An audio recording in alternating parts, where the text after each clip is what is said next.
ఇప్పుడు ఆధ్యాత్మిక సమాచారాన్ని వీక్షిద్దాం.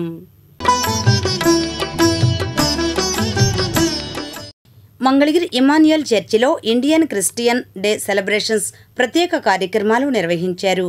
ఈ కార్యక్రమంలో పాస్టర్ రవిప్రకాష్, దయారత్న కుమార్, సాల్మన్ రాజు తదితరులు పాల్గొన్నారు. అనంతరం వారు మాట్లాడారు. ప్రభువైన యేసుక్రీస్తు వారి యొక్క 12 మంది శిష్యుల్లో ఒకరైనటువంటి తోమా గారు ఇజ్రాయెల్ దేశం నుండి బయలుదేరి సముద్ర మార్గం గుండా కేరళ రాష్ట్రంలోని మలబార్ అనేటువంటి ప్రాంతానికి వచ్చి అక్కడి నుండి తమిళనాడు ప్రాంతానికి వచ్చి తమిళనాడు నుండి ఆయా దేశాలకు ఆయా ప్రాంతాలకు వెళ్ళి మరలా తిరిగి తమిళనాడుకు వచ్చి దేవుని యొక్క సువార్తను ప్రకటించారు. భారతదేశానికి మరి క్రైస్తవత్వం అనేటువంటిది బ్రిటిష్ వారి నుండి వచ్చినది కాదు. భారతదేశంలో క్రైస్తవత్వము ప్రాచీనమైనదే కానీ పాశ్చాత్యమైనది కాదు. ఇది యేసుక్రీస్తు శిష్యుల్లో ఒకరైనటువంటి తోమా గారు క్రీస్తు శకం 52వ సంవత్సరంలోనే ఆయన భారతదేశానికి వచ్చి భారతదేశంలో మొట్టమొదట బ్రాహ్మణులు క్రైస్తవులుగా మార్చబడ్డారు. మరి బ్రాహ్మణుల యొక్క మరి సంధ్యావందనం చేస్తున్నప్పుడు వారు సూర్య నమస్కారాలు చేస్తున్నప్పుడు తోమా గారు మరి వారిని దర్శించి వారితో మాట్లాడి యేసుక్రీస్తు యొక్క అద్భుతాలు వారికి చూపించినప్పుడు వారు దేవుని యొక్క కృపను పొందుకొని మరి దేవునిలో వారు బలపడ్డారు. అందుని బట్టి నేను దేవుని ఎంతగానో స్తుతిస్తున్నాను. అయితే భారతదేశానికి స్వాతంత్రం వచ్చి 52 సంవత్సరాలు భారతదేశానికి స్వాతంత్రం వచ్చి సుమారుగా మరి 78 సంవత్సరాలు అవుతున్నటువంటి ప్రస్తుత పరిస్థితుల్లో మరి ఇంతవరకు కూడా మరి దళితులను క్రైస్తవులుగా మరి గుర్తించడం లేదు. అనేక మంది మరి దళిత క్రైస్తవులు వారు ఎస్సీలుగా మరి గుర్తించలేని పరిస్థితుల్లో ఉన్నారు. ఈనాడు మనం గమనించినట్లయితే భారతదేశంలో మరి బుద్ధులు, సిక్కులు, జైన్లు వారందరూ కూడా హిందూ మతాన్ని వారి వారి మతాలను ఆచరిస్తున్నప్పటికీ వారిని ఎస్సీలుగా గుర్తించారు. దళిత క్రైస్తవుల్ని మరి ఎస్సీలుగా గుర్తించాలి. క్రైస్తవుల యొక్క మరి స్థితిగతులు, జీవన పరిస్థితులు చాలా దయనీయంగా ఉన్నవి.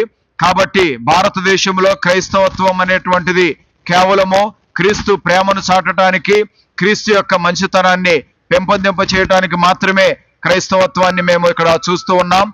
అలాగే ప్రత్యేకంగా ఈరోజు ఇండియన్ క్రిస్టియన్ డేన దేవుని సేవకులైనటువంటి యేసు ప్రభు యొక్క శిష్యులైనటువంటి తోమా గారు మన దేశానికి దేవుడు పంపించారు. చక్కగా దేవుని వాక్యాన్ని ఎంతో బలంగా అందించారు. అనేక మంది దేవుని యొక్క ప్రేమను తెలుసుకోవడానికి అక్కడే చెన్నైలో హతసాక్షి ప్రభు దగ్గరికి చేరారు. వారు ఎంతోమందిని దేవుళ్ళలోకి నడిపించడానికి ఈ దినాన ప్రత్యేకంగా ఇండియన్ క్రిస్టియన్ డేగా ఏర్పాటు చేయబడ్డారు. కొద్ది సమయం ప్రార్థన చేసి అలాగే క్రైస్తవుల యొక్క హక్కులన్నీ కూడా ప్రభువే అన్నీ నడిపించి సహాయం చేయనట్లుగా, అలాగే సంఘం అంతా కూడా, అలాగే విశ్వాసులు, అలాగే ప్రతి ఒక్కరు కూడా నిజమైన దేవుని తెలుసుకొని పరలోకంలో తమ జీవితాలను సిద్ధపరచుకోవాలని ప్రయాసపడిన దేవుని సేవకులు అందరు కూడా మనం కూడా ప్రయాసపడుతూ అనేక మందిని ప్రభువులోకి నడిపిస్తూ పరలోకం చేరాలని ఈ క్రిస్టియన్ డేనా మనమందరం కూడా ఐక్యతతో, ప్రేమతో, ప్రార్థనతో దేవుని గణపరచుదాం. God bless you all. VVIT విశ్వవిద్యాలయం వరకు సాగిన ఈ రథయాత్రను వివిఐటి సంస్థల చైర్మన్ వాసిరెడ్డి విద్యాసాగర్, సుభద్ర, బలభద్ర సమేత జగన్నాథుడు కొలువుతీరని రథాన్ని ప్రారంభించారు. ఇంకా ఈ కార్యక్రమంలో వివిఐటి అధ్యాపకేతర సిబ్బంది, ఇస్కాన్ మంగళగిరి ప్రతినిధులు, విద్యార్థులు పాల్గొన్నారు.